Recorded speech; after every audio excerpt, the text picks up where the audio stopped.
You're listening to Haunted Tales with Skoto the Reaper. Persecution by Daniel Moises. Johnny ran as fast as was physically possible. He avoided trees and jumped over rocks and fallen branches, moved purely by instinct. In other circumstances, he wouldn't even think that he was capable of such speed and reflexes. But right now, Johnny couldn't allow himself to think about that. Right now, he could not think of anything besides running.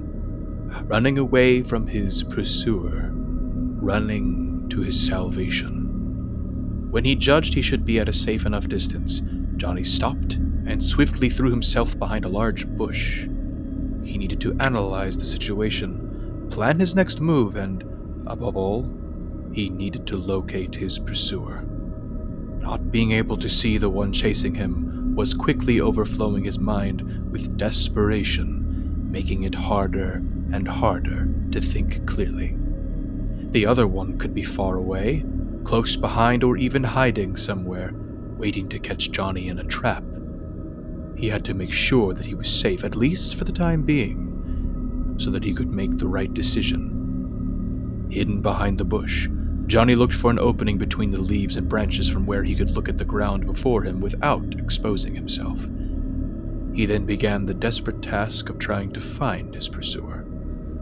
Johnny did everything he could to look in all directions, but there was no sign of the other one. Sweat, caused both from the heat of the run and from the state of nerves that he was in, started to run across his face.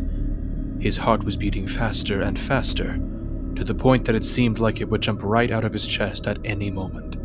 He wasn't there. The one chasing him wasn't there. Panic began to dominate his thoughts. He was hidden somewhere Johnny couldn't see, waiting for the right moment to make his move.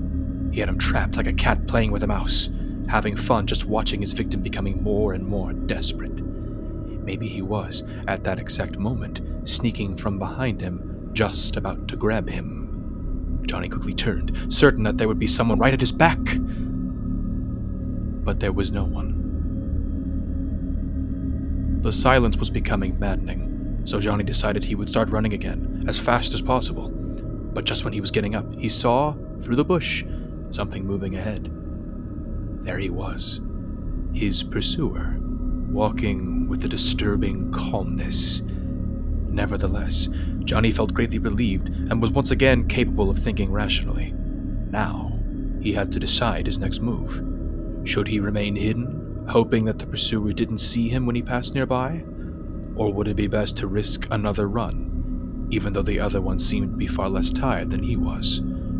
Johnny's body, after all, was still exhausted from the previous run. His legs ached, and he still hadn't fully recovered his breath.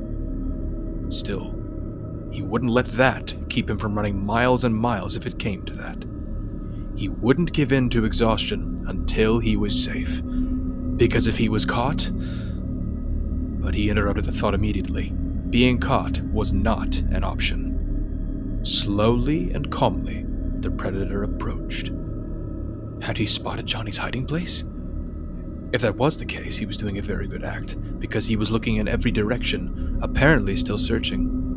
It was time to decide, remain hidden or run. Just then, Johnny noticed that the pursuer seemed to be taking another direction. Was it a trick?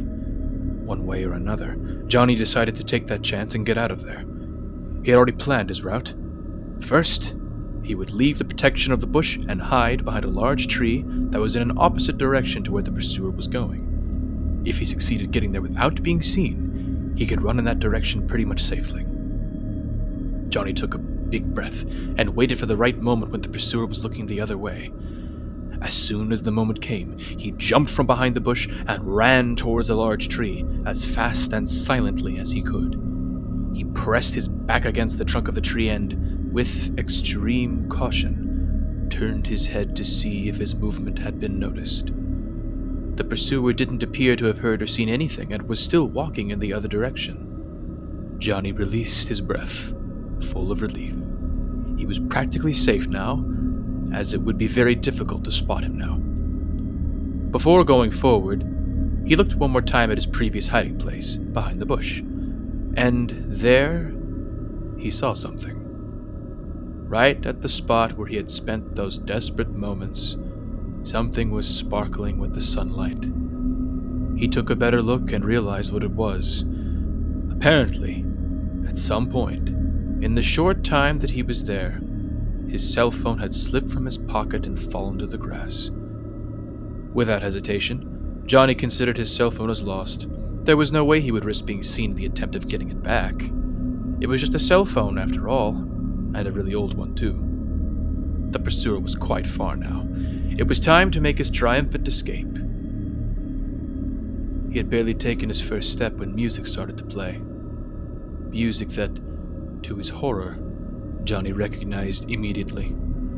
It was his cell phone's ringtone. He turned to look again at the place where the phone was, still not able to believe that destiny could be so ironically cruel. There was his cell phone, blinking, vibrating and ringing at maximum volume, as if it were an alarm accusing his escape. He hoped that the other one was too far away to hear, but he knew that was a silly thought. In that silent place, the music seemed impossibly loud, and, sure enough, the pursuer had already heard. He turned to look where the music was coming from and immediately spotted Johnny, partially hidden behind the tree. And Johnny, even from far away, was able to see his predator's expression changing from doubt to a mixture of triumph and malice. Then, the other one started running towards Johnny, who'd become inevitably paralyzed. With great effort, Johnny forced his body to start moving again and began a frantic run. Running like he had never run before, Johnny felt a glimpse of hope. He could still be faster than his pursuer. He could still beat him. But his muscles, exhausted from all the exercise, would not let their cries be ignored without a price. A cramp paralyzed his leg, making him trip and fall to the ground. He knew he had to get up quickly, but the confusion and pain, both from the cramp and the fall, wouldn't let him. A few seconds later, a shadow came over Johnny. He needn't turn his face to understand what that meant. It was all over. The pursuer had caught up to him. He tried to find some kind of comfort, thinking to himself that he had played his cards well, and if he had failed, he had only bad luck to blame. Of course, as much as he believed that, it still didn't change the fact that his pursuer was right above him now. Johnny remained facing the ground. He wouldn't give the other one the pleasure of looking him in the eyes when he did what he was going to do. He felt the other one's hand in his back.